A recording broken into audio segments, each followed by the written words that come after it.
Hello, I'm Mrs. Campbell. I'm a high school art teacher, so I teach um, the whole school, ninth grade through 12th grade. I'm at Rio Rancho High School. I'm just going to first take you on a tour of my classroom. I'm really lucky I have a nice, huge classroom here. Big tables, lots of windows and whatnot. First off, just some changes I've made in my class from watching the videos in the beginning. I'm kind of taking it apart now for the end of the school year, but this is kind of like my little, kind of like little lounging area for them, like when they're done or they need extra space or something, they can come sit here. Fortunately, right now I just kind of have this sad little stool, but I'm working on getting some like more comfortable furniture this summer, something that's a little more inviting. Um, right here, usually, is where like the students kind of do their puzzles and whatnot. So I have all my puzzles set out here. I have this nice little cart that has a bunch of different materials, so like they can always just easily access it, or if they are working on or they need something extra to do, they can just kind of dig in here and find something. And then I got this table here where they can work on, or if they don't want to work at their desk or anything. I have the skeletons here. Usually I have like a kid that will dress them up for a holiday or something like that. I'm really lucky I have all these windows, so usually I'll have plants on them, and I usually will have a student who will take on the responsibility of watering my plants and whatnot.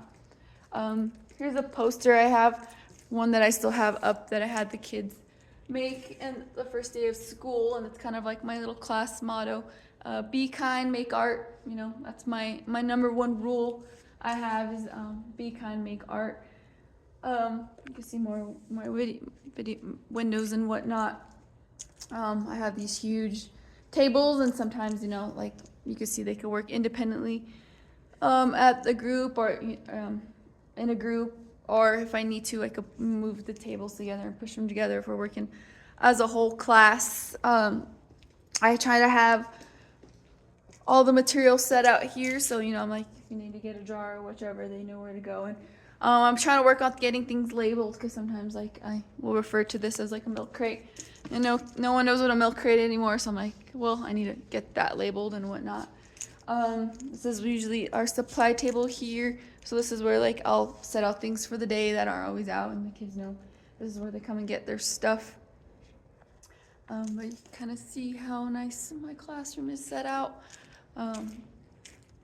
I got some art up here, and I'm kind of working. I got this nice like area up top, and I'm kind of working on getting artwork that I collect throughout the years from different kids and kind of like show off. And it's also kind of advertisement for my class, because the kids are like, oh, I want to make that. That looks fun. And then I also have,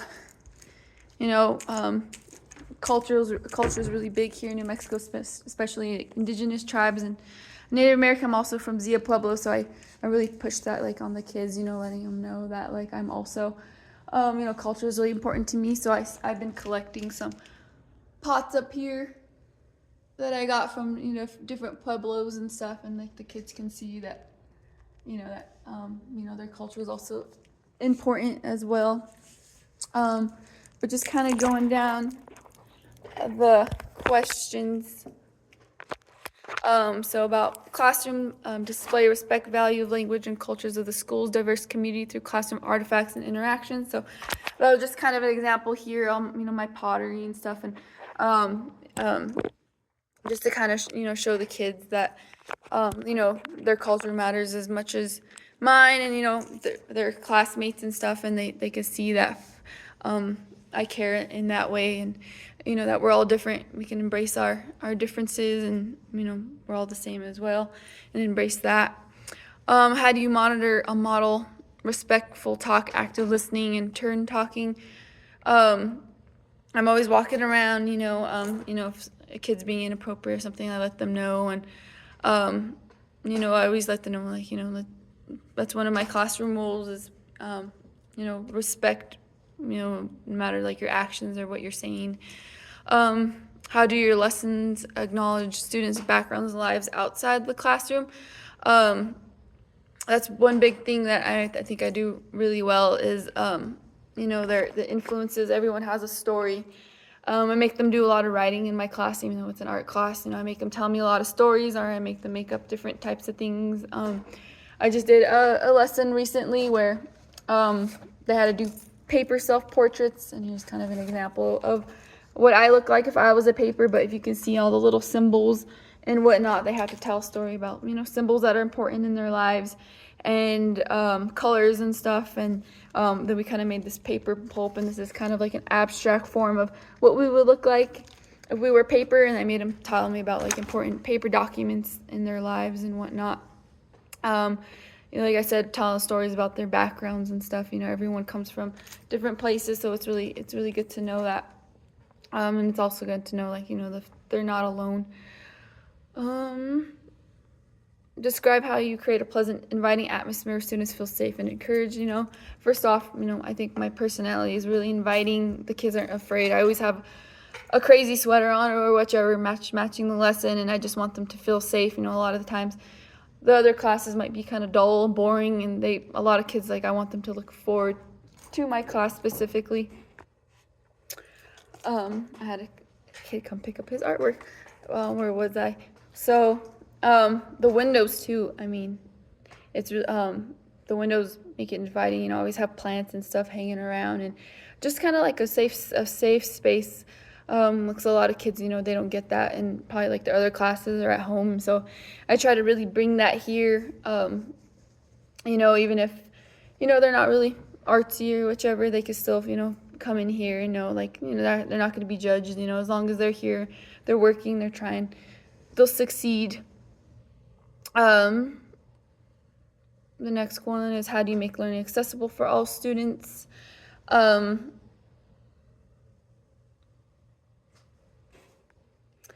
Is I really focus on learning each student individually. Every year it's changing, but I learn a certain student may need more help in one part, so then I'll really kind of fix the classroom around their needs and their wants. And I need to work on labeling. I think that would really help me out with kids, having actually like physical things accessible for them. Being organized is really important as well. Describe how you modify furniture arrangement to accommodate learning activities and support students. So I kind of showed that when I was walking around and giving kind of like a demo of my tables and whatnot. But they're really big and kind of bulky, but it's nice because like some kids need that room to like move around and stuff. So I limit like 4 kids per table, or else it gets crazy. People get claustrophobic and things get spilt and whatnot.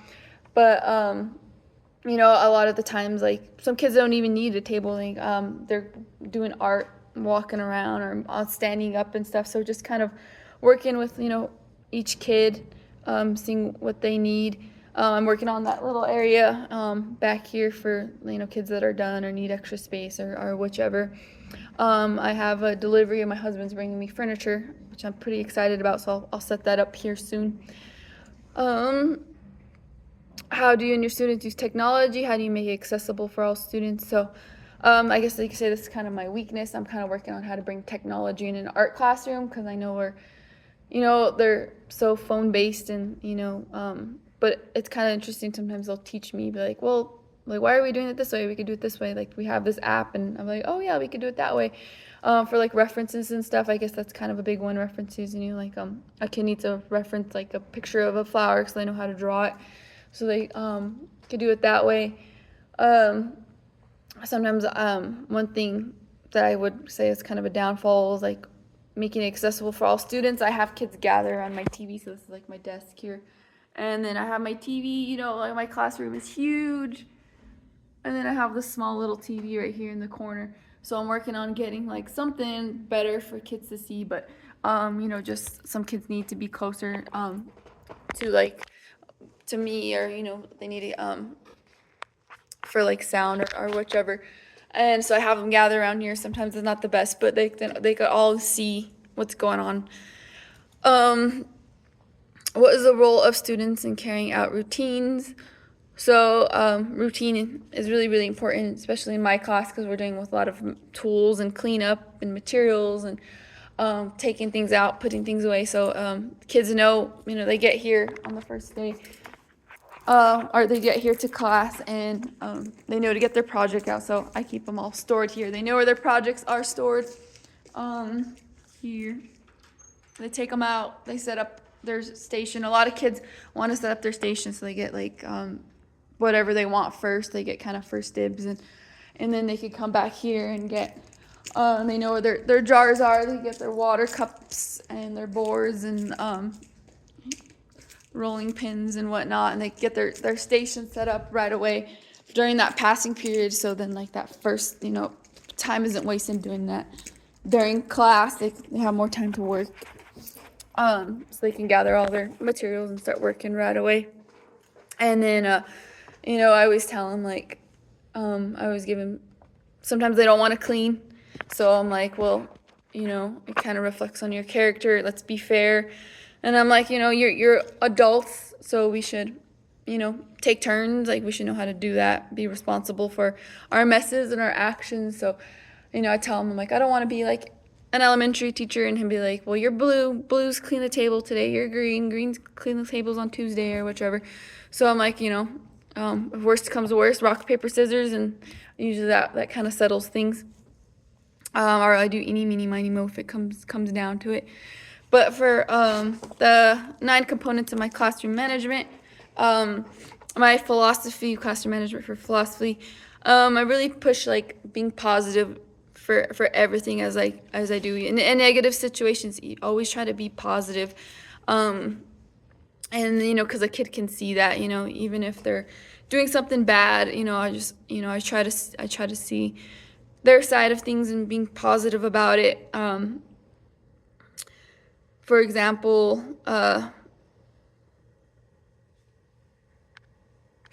one thing that's big, for example, is I say me and we instead of I. And I kind of learned this at my job when I worked at fast food, Chick-fil-A. We're a group. If you're kind of, telling someone about like their behavior, you don't want to be like you, because it could be seen as, like you're kind of like beating them up, mentally, and you're putting the blame on them. But I had a kid do something, and instead of calling their mom and be like, I'm gonna call your mom and tell them, or your parents, or whichever, and say you were doing this or whichever.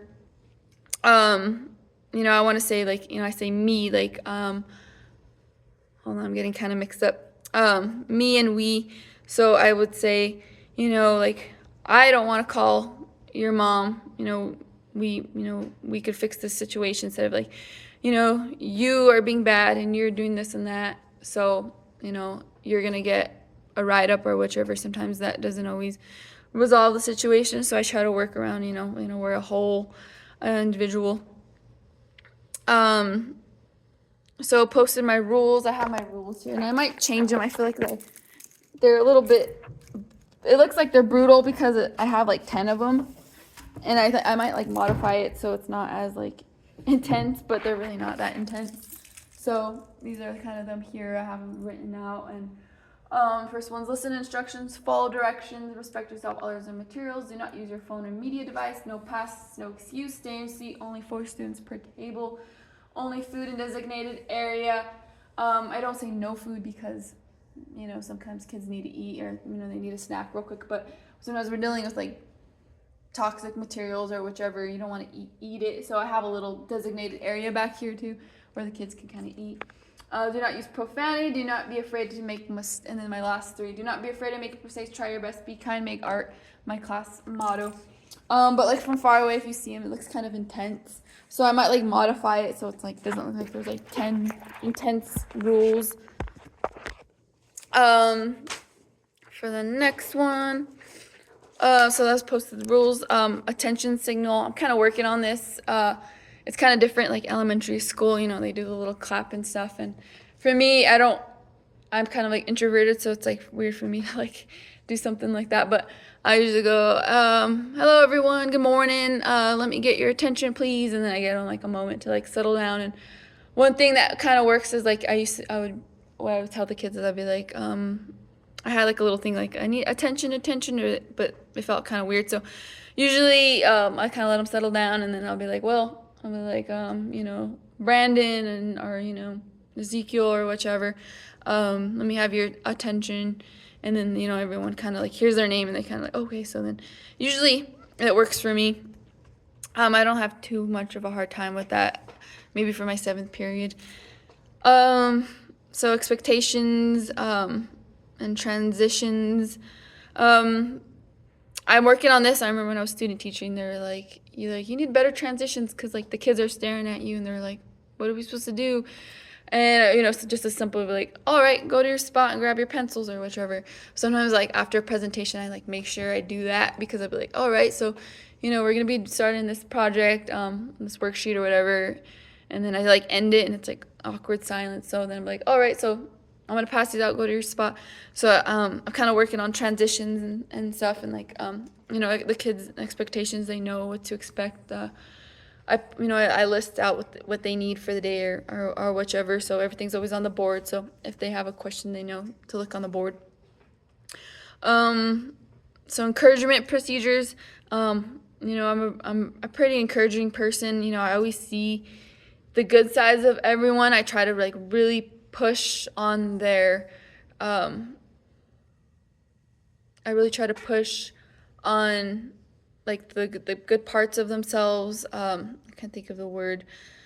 Instead of like the negative. The things that they're really good at. So like I find out like I had a kid. He does probably not artsy, probably just in here for like the credit or whichever. But I heard that he likes to weld, and my husband welds, so I know a little bit about weld, and we were kind of learning about how to pipe clay. And I was like, well, it's like laying a bead. That's like kind of like a term you would say in welding. He's like, oh, I know how to do that. I weld, and he was just piping like the clay and just making like those connections. I'm just finding like what can I like just kind of like always way on top of like something they like or something they're really good at. And then maybe it's like I don't really like art, I don't really like clay, but I like welding. This is like welding, and I think I'm really good at that. I really push seeing what they do.